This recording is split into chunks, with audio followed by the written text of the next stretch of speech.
예배 자리에 나오신 여러분들을 환영합니다. 오늘 저희가 예배 시작할 때 좌우에 계신 분들과 인사드렸으니 이 시간에는 하나님께 인사드리도록 하겠습니다. 하나님 찬양합니다. 예, 민망하죠? 그래도 하나님께서 우리가 항상 예배 자리 가운데 나왔을 때는요, 저희가 가끔 있는 것 같습니다. 예배 자리 나왔을 때는 하나님께 인사드리는 게 먼저입니다. 그래서 조용히 하나님께 기도하는 게 먼저입니다. 그런데 우리 가끔 까먹는 것 같습니다. 우리가 예배 자리에 나오는 것, 전에 나오는 것, 주님의 전에 나온다는 것을 항상 기억하시고 하나님께 인사드리고 또 하나님과 동행하고 하나님과 하나님의 말씀 붙잡고 나아가실 수 있는 이 기도의 자리가 될 수 있기를 바랍니다. 우리 드디어 에베소서 5장입니다. 그렇죠?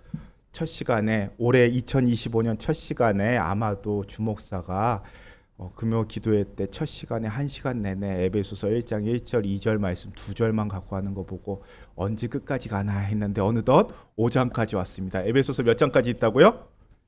6장까지 있습니다. 이제는 외우실 때 됐습니다. 에베소서 6장까지 있습니다. 올해 안에 6장까지 다 마칠 수 있을까요? 주님만 아실 것 같습니다. 자, 우리 지난주요 에베소서 4장까지 나누면서 우리는 새 사람에 대해서 말씀 나눴습니다. 하나님의 은혜로 우리는 이제 옛사람의 옷을 다 벗어버렸습니다. 이제는 새 사람의 옷을 입었습니다. 새 사람의 옷을 입은 자들은 거짓을 버리고 진실을 말해야 합니다. 그러니까 언어의 변화, 우리 말의 변화가 있어야 된다는 것을 지난 시간에 살펴보았습니다. 그래서요, 우리는 말을 하되 덕을 끼치는데 소용되는 은혜를 끼치는 말을 해라 라는 말씀을 우리가 지난 시간에 묵상했습니다. 이제 옛사람을 벗어버리고요, 새 사람을 우리가 새 사람을 입은 우리가 하지 말아야 될 것 중에 대표적인 것이요, 분을 내지 않는 것. 그리고 분을 내어도 언제까지 분을 품지 말라고요? 해가 지도록 분을 품지 말라 말씀하십니다. 당시 유대인들은요, 잠을 자는 것을, 잠에 드는 것을 죽음을 경험하는 것이라고 생각했다고 말씀드렸죠. 그래서 해가 지도록 분을 품지 말라고 이야기합니다. 그러니까 사람들이 죽기 전에 분을 가지고 죽어서는 안 된다라는 말입니다. 죽기 전에 다 용서하고 내가 하나님 나라에서 눈을 뜰지 아니면 내 지금 잠든 이 자리에서 눈을 뜰지 아무도 모르니까 해가 지고 그날이 넘어가기 전에 모두 용서하고 모두 사랑해야 된다라는 거 말씀드렸습니다. 기억나시죠? 이제 이것이 바로 새 사람의 옷을 입은 자의 삶이다, 새로운 삶이다라고 에베소서 4장 이야기합니다. 이제부터 5장 말씀을 이야기합니다. 새 사람의 옷을 입었으니 그러므로 라고 말씀이 시작합니다. 오늘 말씀 1절 말씀 함께 읽도록 하겠습니다. 5장 1절입니다. 그러므로 사랑받는 자녀같이 너희는 하나님을 본받는 자가 되고. 자, 이제 새로운 사람의 옷을 입었으면 이제는 누구를 본받으라고 합니까? 하나님을 본받는 자가 되라고 하는 겁니다. 자, 새 사람의 옷을 입었으니 이제는 누구를 본받으라고요? 하나님 본받으라는 겁니다. 거지로 살던 우리를 왕이신 하나님이 자녀로 삼아 주셨습니다. 그러니 왕의 자녀가 되는 옷도 입혀 주셨습니다. 그러면은 이제 옷만 왕답게 입으면 뭐합니까? 누구를 닮아가야 한다고요? 왕을 닮아가야 합니다. 왕의 모습, 왕의 성품을 닮아가야 합니다. 자, 우리가 자녀를 키웁니다. 부모가요, 자녀를 키우면서 가장 기쁠 때는요, 자녀의 모습에서 내 모습, 자녀가 내 모습 닮아가는 거 볼 때입니다. 그냥 모든 모습이 다 좋진 않고요, 물론 내가 싫어하는 모습, 그 모습이 내 자녀 입에서 나오고 내 자녀의 모습에서 나올 때는 속상합니다. 하지만 나의 좋은 점, 아빠의 좋은 점, 엄마의 좋은 점을 닮아가고 그 모습이 드러날 때 기쁩니다. 우리가 아이를 키우면서요, 내 모습이 언뜻 보일 때 부모에게는요, 큰 기쁨이고요, 또 아이들을 키우는 보람입니다. 마찬가지입니다. 하나님께서 우리를 언제 가장 기쁘고 흐뭇하게 바라보실까요? 우리의 모습 속에서 하나님의 형상을 발견하실 때입니다. 우리의 모습을 통해서 하나님의 모습, 그러니까 그리스도의 모습을 발견할 때 하나님은 가장 기뻐하실 겁니다. 그래서요, 1절 말씀에서는요, 너희는 하나님을 본받은 자가 되라 라고 했을 때 본받다라는 단어, 이 단어 원어로 보면요, 따라한다라는 뜻을 갖고 있습니다. 따라하다, 모방하다. 그러니까 하나님처럼 따라하는 겁니다. 예수님처럼 모방해야 된다는 겁니다.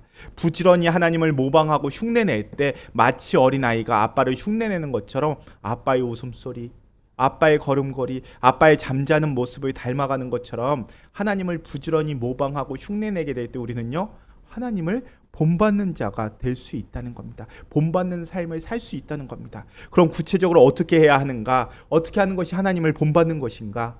2절에 나와 있습니다. 우리 2절 말씀도 함께 읽겠습니다. 그러므로 죄송합니다. 그리스도께서 너희를 살리신 너희도 사랑 가운데서 행하라. 그는 우리를 위하여 자신을 버리사 향기로운 제물과 희생 제물을 하나님께 드리셨느니라. 자, 그리스도께서 너희를 어떻게 하신 것 같이요? 사랑하신 것 같이 너희도 이렇게 하라. 사랑 가운데 행하라. 그리스도께서 너희를 사랑하신 것 같이 너희도 사랑 가운데 행하라. 이야기하시는 겁니다. 그래서 하나님을 본받는 것은요, 그리스도의 사랑을 본받는 것입니다. 그래서 하나님을 본받는 자는요, 그리스도의 사랑을 본받는 겁니다 라고 말씀하는 겁니다. 그리스도께서 우리를 사랑하신 것 같이 너희도 그렇게 사랑하라. 그것이 하나님을 본받는 것이다 이야기합니다. 제자들이 예수님을 따라다니면서 이야기합니다. 예수님, 하나님 아버지를 좀 보여주십시오. 저도 믿고 싶습니다. 하나님 아버지 보여주시면 저 의심 없이 예수님 따르겠습니다. 그때 예수님께서 뭐라고 말씀하시냐면요, 우리 손가락 껴놓고요, 페이퍼 하나 껴놓고 요한복음 14장 9절 말씀, 요한복음 14장 9절 말씀을 읽겠습니다. 요한복음 14장 9절입니다. 요한복음 14장 9절이죠. 예, 172쪽입니다. 찾으셨죠? 요한복음 14장 9절 함께 읽겠습니다. 예수께서 이르시되 빌립아, 내가 이렇게 오래 너희와 함께 있으되 내가 나를 알지 못하느냐? 나를 본 자는 아버지를 보았거늘 어찌하여 아버지를 보이라 하느냐? 예수님께서 뭐라고 말씀하십니까? 나를 본 자는 하나님을 본 자다. 그런데 어찌 또 하나님을 보여달라 하느냐 말씀하십니다. 예수님을 본 자가 곧 하나님을 본 자라고 말씀하십니다. 이 정도로 하나님을 닮아가는 겁니다. 누군가가 이야기합니다. 장로님, 하나님이 어디 계십니까? 하나님을 좀 보여주십시오. 하나님이 있다면 좀 보여주십시오. 그때 이야기합니다. 나를 보면요, 하나님의 성품을, 나를 보면 그리스도의 성품을 발견할 수 있을 겁니다. 이런 말을 할 수 있었으면 정말 좋겠습니다. 그렇죠? 그런 정말 신앙생활 잘하는 삶이겠죠. 이런 모습을 우리 신앙의 목표로 삼으셨으면 좋겠습니다. 나를 보면 하나님의 성품, 나를 보면 그리스도의 성품을 발견하실 수 있을 겁니다. 이렇게 신앙생활 잘하시는 모습이 될 수 있었으면 좋겠습니다. 그래서 우리 좌우에 계신 분 보면서 함께 미리 고백할까요? 당신 속에서 하나님의 모습이 보입니다. 예. 받으시는 분은 아멘 하시기 바랍니다. 아멘. 예. 정말 그렇게 이루어질 줄로 믿습니다. 자, 사도 바울도요, 이런 이야기를 합니다. 고린도전서 11장 1절 말씀을 제가 읽을게요. 내가 그리스도를 본받는 자가 된 것 같이 너희는 나를 본받는 자가 되라. 우리 교회 장로님들이 이런 말씀을 하실 수 있으셨으면 좋겠습니다. 그렇죠? 내가 그리스도를 본받는 것처럼 여러분도 그리스도를 본받으십시오. 여러분도 저를 본받으셨으면 좋겠습니다. 라는 말씀을 하실 수 있는 분들이 우리 교회에 많이 세워지셨으면 좋겠습니다. 그런 분들이 정말 교회의 어른들이신 것 같습니다. 자, 그러면서요, 그리스도를 본받는 것이 무엇인지 에베소서 5장 2절 다시 돌아와서요, 에베소서 5장 2절에서 이야기합니다. 그리스도의 사랑을 본받는 것이 되어야 한다라고 이야기를 하죠. 너희를 사랑하신 것 같이 그리스도의 사랑을 행하라, 사랑을 본받으라 이야기합니다. 그러니까 우리가 하나님을 본받는다고 하는 것은요, 예수 그리스도를 본받는 것이고요, 조금 더 구체적으로는 그리스도의 사랑을 본받는 것입니다. 그리스도께서 우리를 어떻게 사랑하셨느냐? 우리 2절 다시 한번 읽겠습니다. 2절 말씀입니다.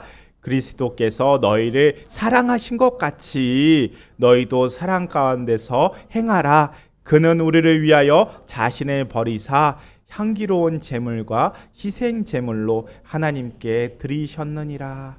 자, 그리스도께서 우리를 어떻게 사랑하셨다고요? 두 가지로 설명합니다.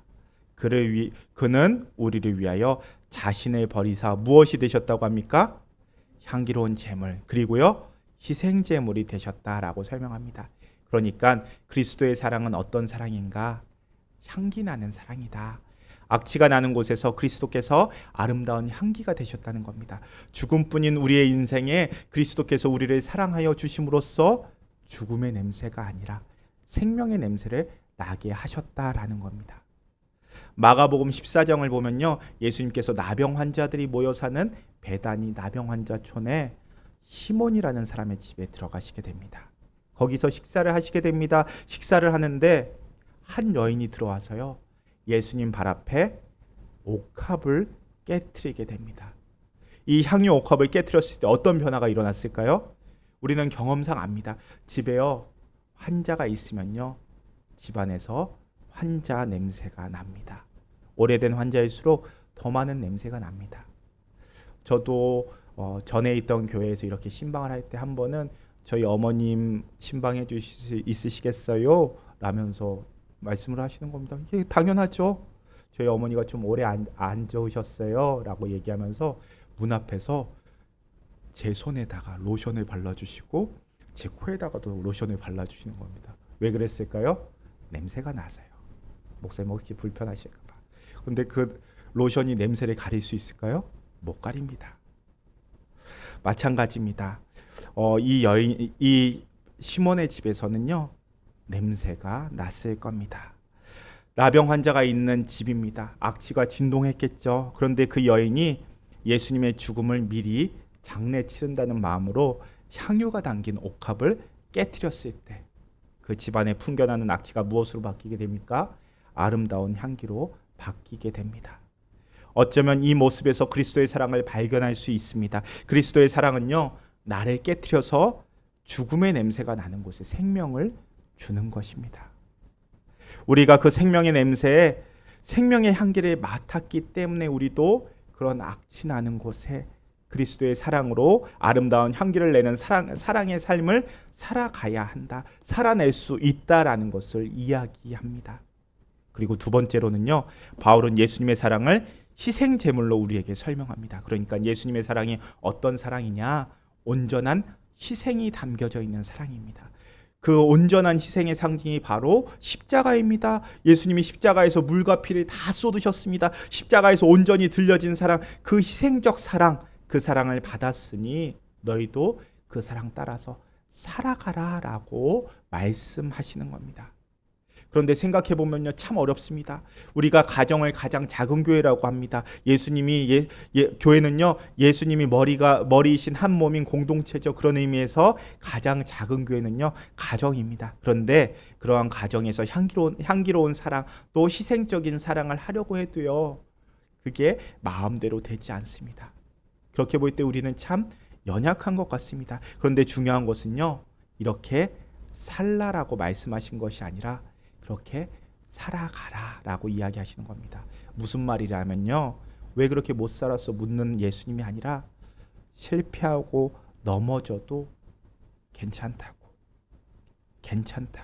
계속 시도하라고 격려해 주시는 예수님이라는 겁니다. 그러니 우리는요, 계속 부딪혀야 된다는 겁니다. 그리스도께서 그 사랑을 우리에게 주셨으니까 우리는 계속해서 그 사랑으로 살아가기 위해서 몸부림치면서 닮아가는 모습, 그 모습을, 예수님의 모습을 본받아 가라는 겁니다.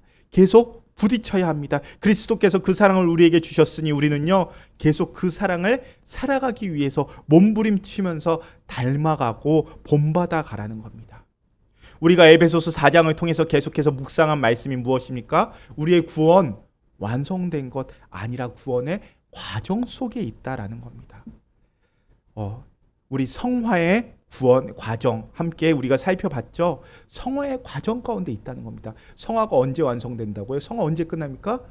하나님 나라에 가는 순간까지 우리는 성화의 과정에 있다라는 것들 우리가 에베소서 4장에서 묵상했습니다. 이 에베소서 4장을 통해서 계속해서 이야기하는 것은요, 구원 완성이 아니라 우리는 구원의 과정 속에 있다는 겁니다.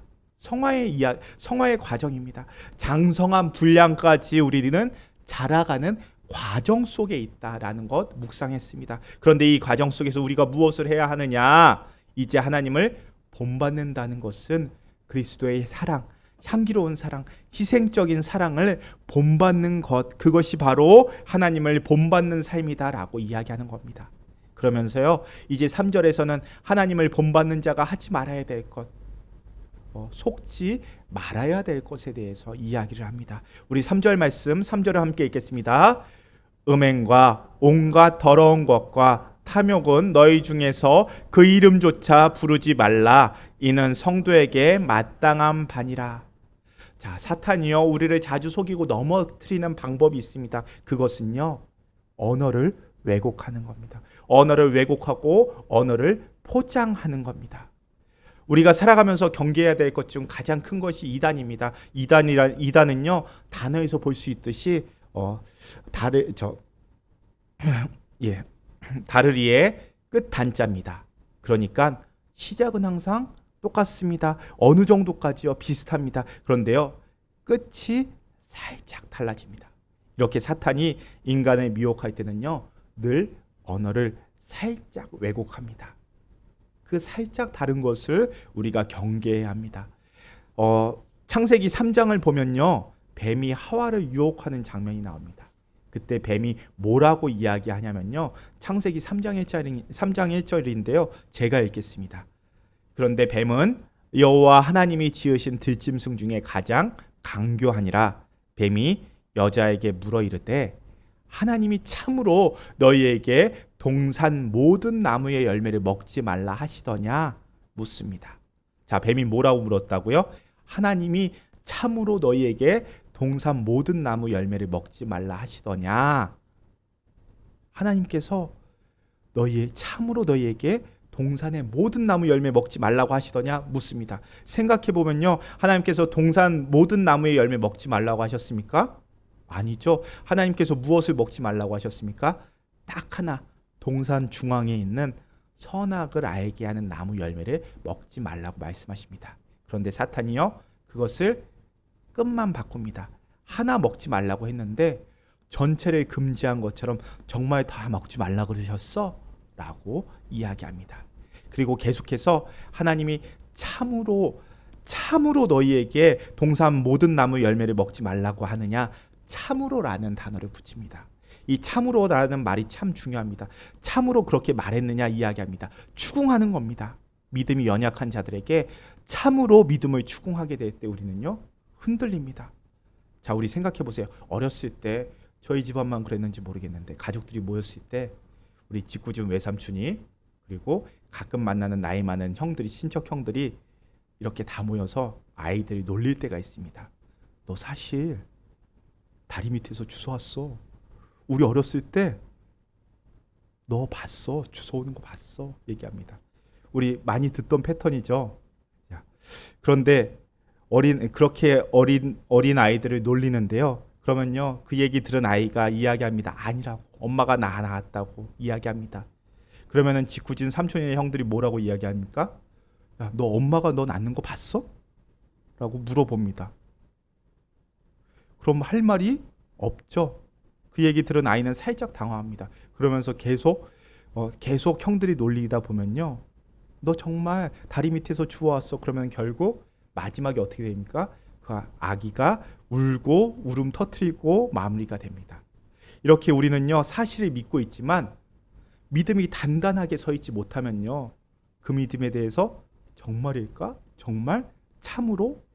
이렇게 추궁받으면요, 믿음이 흔들리게 됩니다. 하나님 살아계신 건 맞아? 살아계시면 왜 안 보여? 하나님 살아계시다면 너는 하나님 자녀인데 너 왜 그렇게 살아? 너 왜 이렇게 아프게 살아? 힘들게 살아? 정말 하나님 계신 거 맞아? 그렇게 이야기하다 보면요, 우리의 마음이 흔들립니다. 하나님 살아계시다고 성경도 써있고 목사님도 설교 시간에 그랬는데 그렇게 사탄이 참으로 정말로 하나님 살아계시냐고, 너 정말 참으로 그 사실 믿어? 라고 우리의 연약함을요, 끝까지 비집고 들어옵니다. 언어를요, 자꾸 왜곡하고 포장해서 비집고 들어옵니다. 예수님께서 공생의 사역 시작하실 때요, 광야에서 40일을 금식하십니다. 금식하신 후에 사탄에게 시험 받으십니다. 그때 사탄이 예수님을 시험하면서 항상 뭐라고 이야기합니까? 성경 말씀을 인용합니다.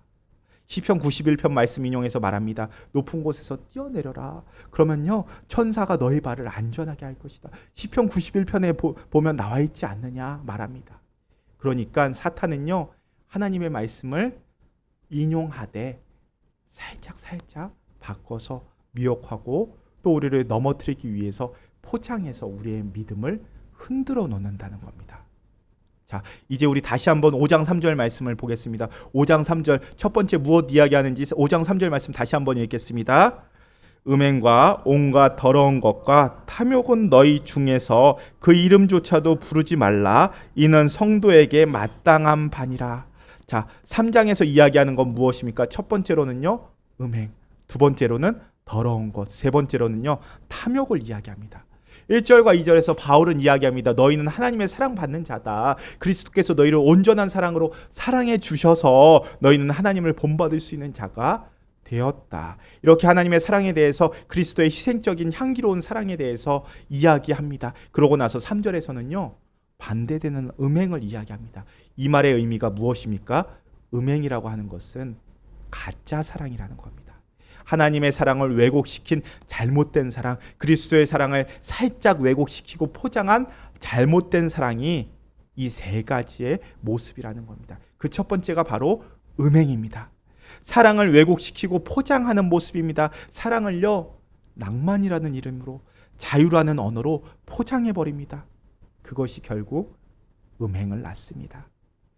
요즘 우리가요, 아니 우리보다 우리 자녀 세들이 자주 접하는 매체들, 유튜브 보면요, 또 이야기들 보면요, 정상적인 관계가 아닌데 아름답게 미화시키는 모습을 많이 보게 됩니다.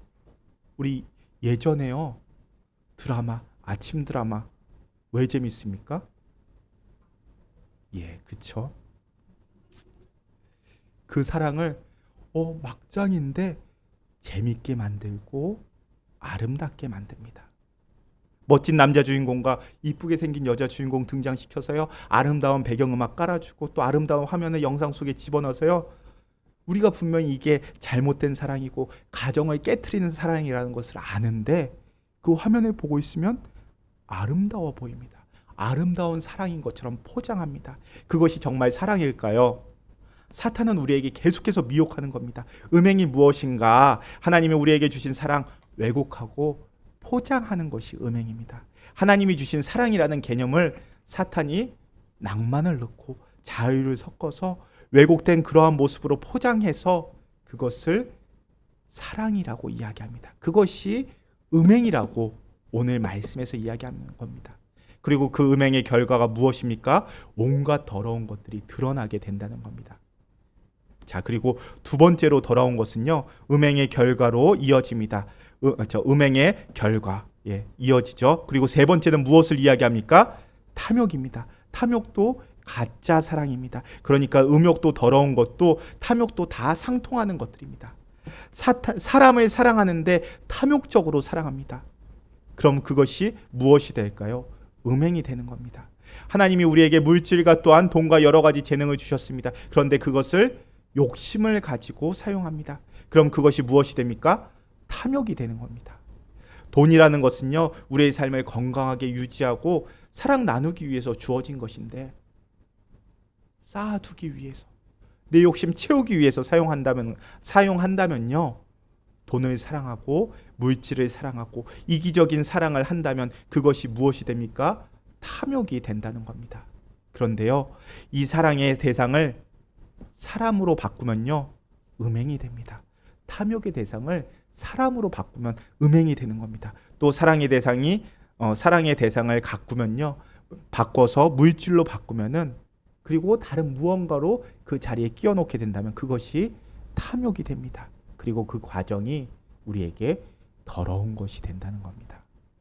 잘못된 사랑, 그 대상 바꾸면 음행되고 또 대상 바꾸면 탐욕이 됩니다. 그리고 그 과정은 더러운 것이 됩니다.